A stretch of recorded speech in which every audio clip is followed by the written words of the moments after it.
근대 과학 사상에서 경험주의라는 건 당연히 그 세상 그 자연 현상을 설명하거나 그 설명하려는 어떤 노력들이 타당한지 아닌지를 검증하는 과정에서 경험적 요소들을 가장 중시한다는 겁니다.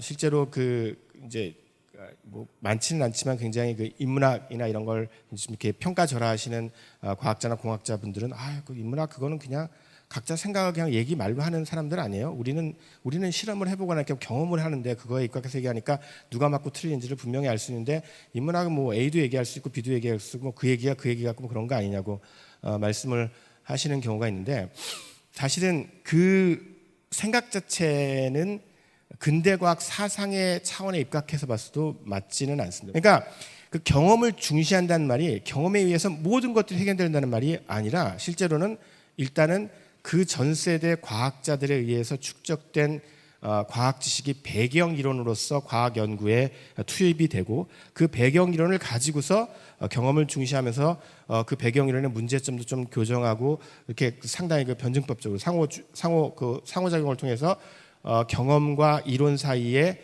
어떤 그 조화로움들을 추구해 나가면서 새로운 이론들을 만들어내고 그 이론이 그 다음 세대 과학자들의 배경 이론이 다르다. 이런 방식의 이론과 경험들 사이에 굉장히 복잡한 상호작용에 의해서 과학 연구가 이루어지는 것이지 그냥 경험만 가지고 과학이 되는 것은 결코 아니라는 점을 이제 말씀드리고 싶습니다. 그런데 경험과 관련해서 또 다른 그 말씀을 드릴 게 뭐냐면 그 실제로 그 경험을 어떻게 이해할 것인가.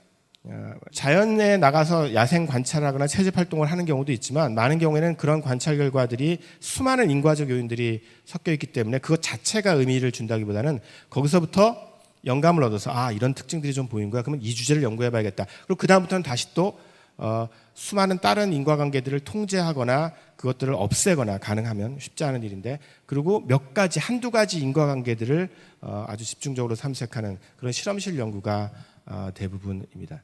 그러니까 그 경험적 연구라고 할 때 근대과학 사상에서 말하는 경험은 여러분들이 상식적으로 생각하는 그 경험이기보다는 상당한 정도로 어떤 그 통제된 상황에서 특정 인과관계를 집중적으로 탐색하는 경험이라고 말씀드릴 수가 있습니다. 이거를 분석적이라고 과학철학계에서는 말을 하고요. 과학자들도 사실 이 개념을 익숙한데요. 예를 들어서 화학 분야에 분석화학이라는 분야가 있는데 그것과 연관된 겁니다. 어떤 물질이 있으면 그 물질에 기본적으로 어떤 그 구성 성분들로 이렇게 구성되어 있나, 컴포즈되어 있나 하는 것들을 이렇게 굉장히 정밀한 실험적 기법들을 동원해서 이렇게 판별해내는 작업들인데 그런 것처럼 그 외부 세계에 진행되는 수없이 다양한 인과적 흐름들을 그대로 연구하기보다는 그것들 중에서 우리가 그 특히 타겟팅이라는 초점을 갖춘 어떤 특정 인과작용 이외에 다른 인과작용들을 억제하거나 안 되면 랜더마이즈 시키면 이제 그냥 다 평균화 된다고 믿고서 그 요인 자체를 일종의 평균화하거나 하는 방식으로 그 요인의 인과적 적합성들을 제외시키고 내가 보고 싶은 그런 것들을 중심으로 탐색을 하게 된다는 말씀을 드릴 수가 있습니다. 이런 방식들 자체는 실제로 어떻게 보면 우리가 그 어쩔 수 없이 택하는 방법이라고 할 수가 있습니다. 실제로 그 분석적 연구 방법이 우리가 택할 수밖에 없는 인식론적으로 한계를 가진 인간이 택할 수밖에 없는 연구 방법이라는 사실에는 의심의 여지가 없지만 그 연구 방법을 통해서 실제로 우리가 세계 전체에 대한 완벽한 이해를 얻을 수 있을 것이다 라고 낙관하기는 그렇게 쉽지 않아 보입니다. 이런 부분들을 얘기하면 이제 많이 등장하는 게 이제 환원주의에 대한 얘기입니다. 아까 말씀드렸듯이 그 세계를 이해하려는 과학적 연구에서 분석적 연구 방법론, 즉 방법론적 환원주의, 환원주의를 방법론적으로 사용하는 것은 사실은 선택의 여지가 별로 없는 일입니다. 단순히 우리가 세상에 대한 지식을 획득하는 과정에서 개별 인과작용들을 탐색하고 그것들을 종합해서 세계에 대한 종합적 상을 얻자.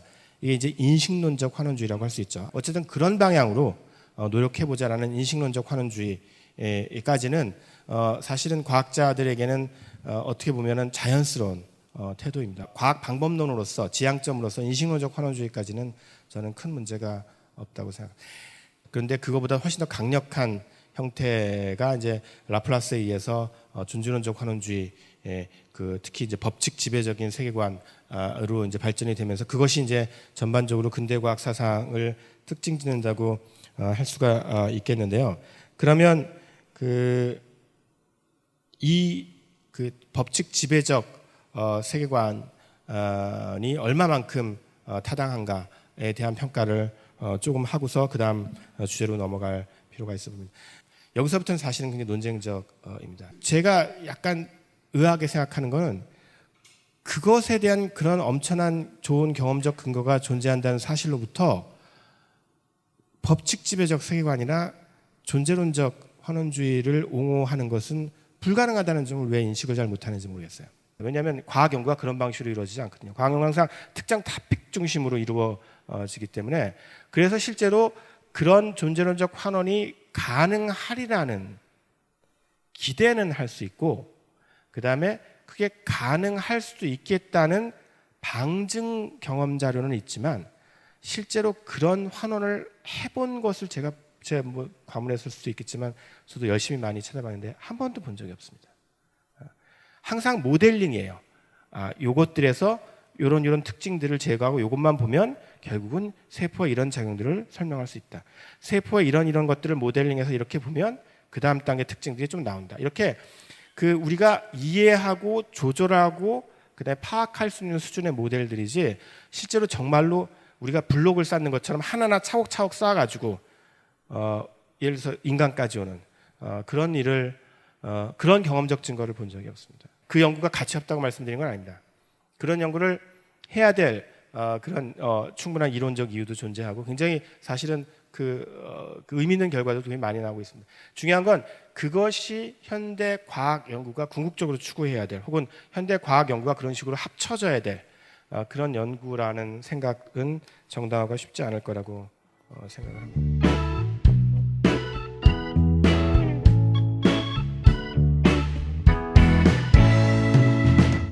19세기 이후에 과학 연구로부터 얻어진 과학 지식이 산업적으로 활용 가능하고 그 사실이 특히 화학공업과 전기공업에서 확인이 되고 그게 대규모로 산업화되면서 사람들이 과학자들을 이렇게 모아서 그 지식들을 연구시키고 그걸 활용해서 산업화를 시키는 것들이 가능하겠구나 하는 생각들을 하면서 기업체가 연구소를 차리고 대학들도 이제 그 실험실들을 좀 더 확장하기 시작하고 하는 일들이 벌어지고요. 그 다음에 이제 제일 결정적이었던 건 당연히 이제 양차 세계대전을 통해서 그 순수과학 연구와 기술 연구가 서로 이렇게 연결될 수 있다는 전쟁 관련 이 꼭 아니더라도 사회적으로 유용한 결과들을 얻을 수 있다는 점을 파악하고 나서 라고 말씀을 드릴 수 있습니다. 그런데 그 과정에서 과학 연구에 들어가는 사회적 자원이 굉장히 커지게 되고 왜냐하면 실제로 유용하니까요. 그리고 그 자원들을 활용하는 여러 가지 방식에 대한 논의가 있게 됩니다. 그 과정에서 현대 과학 기술 정책의 일종의 표준 모델이라고 할 수 있는 바네바 부시의 모형이 생겨납니다. 그 모형의 특징은 과학자들에게 지원을 하되 어떤 주제를 연구할 건지 어떤 방식으로 연구할 건지는 대부분 과학자의 자율성에 맡겨두자라는 그런 모형입니다. 그런 모형을 부시가 제안하게 된 이유가 뭐 과학자를 무조건 잘 봐주려고 한 게 아니라요. 실제 부시는 어떤 연구로부터 어떤 과학 연구로부터 어떤 유용한 결과가 나올지를 미리 예측하는 게 불가능하다. 실제로 당연히 개별 과학 연구가 미래에 끼칠 영향들을 예측하는 건 거의 불가능에 가깝습니다. 그렇지만 그럼에도 불구하고 경향성들, 예를 들어서 누가 봐도 그 연구를 해가지고는 아무것도 나올 가능성이 없어 보이는 연구들 중에서 그 사회적으로 유용한 연구가 나올 확률보다는 그렇지 않은 물론 그러다가 망하는 경우도 여러 있지만 굉장히 그 가능성이 높아 보이는 연구에서 사회적으로 유용한 결과가 나올 확률이 크고 제한된 자원을 써서 과학 연구를 지원하는 입장, 특히 그 연구가 가져올 사회적 가치에 초점을 두는 입장에서는 당연히 후자를 지원하는 게 맞다고 봅니다. 실제로 상당히 절충적인 방식으로 과학기술 정책이 이루어지고 있습니다. 그러니까 기본적으로 과학적으로 가치가 있다고 생각되는 기초연구까지 포함해서 대체적으로 지원을 하고, 그 다음에 국가나 아니면 그 사회가 생각하기에, 여기서 사회라는 건 기업 같은 거죠. 기업이 생각하기에 그 사회복지 혹은 기업의 이익에 도움을 줄 가능성이 크다고 생각되는 것들을 뽑아서 집중적으로 연구 지원하는 그런 이중적인 방식으로 나가고 있습니다. 그런데 이 구별, 즉 인식적 판단의 경우에는 사회적 가치가 고려되지 않고, 그 다음에 그것의 연구 주제 설정이나 아니면 사회적 지원에는 사회적 가치가 고려되는 것이 바람직하다는 구별 자체는 저는 그게 타당하다고 믿는데요. 그럼에도 불구하고 실제 연구 상황, 특히 현대 과학제도 하에서 연구를 하는 과학자나 공학자들에게는 굉장히 어려운 경계에 짓기라는 점을 말씀드리고 싶습니다. 예를 들어서 현재 대부분의 과학자들, 특히 공학자들은 더 특허를 내고, 그 다음에 가능하다면 그걸 사업화해가지고 뭐 벤처기업을 차리고 그래가지고 이익을 창출해서 이제 그 대학이나 이런데 도움을 줄 것을 이제 어떻게 보면 이렇게 격려받고 있는데, 그리고 그것들의 기반이 되는 베이돌 법안이라는 게 1980년대 이제 미국에서 통과가 됐었죠. 그 법안의 핵심은 뭐냐면 공공자원을 통해서, 그러니까 국가의 세금을 통해서 연구된 과학 연구의 성과물을 상업화해서 이익이 남기면 그것들을 그 개인이나 그 연구한 과학자나 아니면 그 과학자가 소속한 기관, 대학이나 연구소가 가져갈 수 있다 하는 그런 법안입니다. 중요한 건 그걸 그렇게 적극적으로 원해서 그런 쪽 방향을 연구를 하고 사업화시키는 분들은 상관없는데, 대다수의 과학자들, 그냥 나는 조그만 연구비 받아가지고 내 하고 싶은 연구하면서 과학의 길을 가고 싶은 분들한테도 사실은 압력이 온다는 겁니다. 특허를 내고 가능하면 사업화시키고 돈을 벌고, 그게 현대 과학 연구의 제도화의 특징이라고 할 수 있습니다. 이런 특징들 하에서는, 이런 상당히 과학이 상업화되고 산업화되어 있는 그런 제도 하에서는 맨해튼 프로젝트에 속해 있었던 과학자들이 느꼈을 굉장히 복잡다단한 과학적 사실, 정치적 사실, 과학적 판단, 정치적 판단, 사회적 가치, 인식적 가치, 과학적 가치, 이런 것들이 마구 혼재돼서 사실 굉장히 어려운 결정들을 내야 되는 상황들을 처할 수밖에 없습니다. 이제 그런 상황들에 처하는 것이 사실 어떻게 보면 현대 과학 제도의 특징이라고 할 수 있습니다. 그러면 실제로 이런 근대 과학 사상의 장점 혹은 뭐 어떤 특징과 한계들을 극복할 수 있는 대안은 뭘까를 생각을 해보면, 저는 이제 다원주의적인 방식으로 과학 연구를 수행하는 게 바람직할 거라고 생각을 합니다. 사실은 이게 일찍이 비엔나 모임의 학자였던 노이라트라는 과학 철학자가 제안했던 방식의 통일 과학인데요. 즉 흔히 얘기하는 근본 과학으로 모든 걸 다 환원시키는 식의 통일 과학이 아니라 다양한 방식의 과학 연구 방법들이 존재하고 그것들의 연구 과정들을 전부 다 수용하는 방식으로 과학 연구가 이루어지되, 그것들의 접점들에 있어서의 어떤 비정합성들을 해소하는 방식으로, 그래야지만 우리가 그것들을 활용하고 좀 더 발전시킬 수가 있으니까요. 그런 방식의 과학 연구가 필요할 거라고 생각을 하고, 잘 될지는 모르겠지만 하여튼 저는 이런 쪽 다원주의적 과학 연구 방법론의 장점, 그다음에 다원주의적 연구 방법론이 왜 과학 철학적으로 훨씬 더 좋은 방법론인가에 대해서 계속 강조를 할 생각입니다.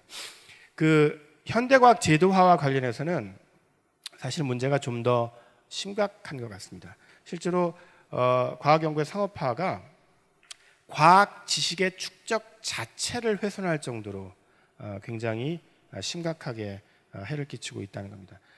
과학 연구를 해서 그러니까 상업적 이득을 얻는 것 자체가 문제라는 것은 전혀 아니고요. 하여튼 원래 우리가 추구했던 과학 지식의 이상, 인식론적 가치를 훼손하고 있다는 거예요. 제가 드리고 싶은 말씀은 그걸 통해서 얻어지는 경제적 이익이나 과학 지식의 산출만이 아니라 그 과학의 영향을 받는 수많은 시민들의 목소리가 담기는 것 자체에도 이익으로 포함시켜서, 제가 확장된 동료평가라고 말씀드리는 그것 이익들도 어느 정도 존중하는 방식으로 과학 연구가 이루어질 때, 그게 사실은 현대 과학 제도의 한계나 문제점들을 어느 정도 극복할 수 있는, 그래서 그런 좀 더 광범위한 형태의 사회적 가치를 규정하고 그다음에 그것들을 실현시킬 수 있는 방식으로 과학 연구 제도나 과학 제도가 바뀌는 것이 미래의 과학을 위해서 훨씬 바람직하다고 생각합니다.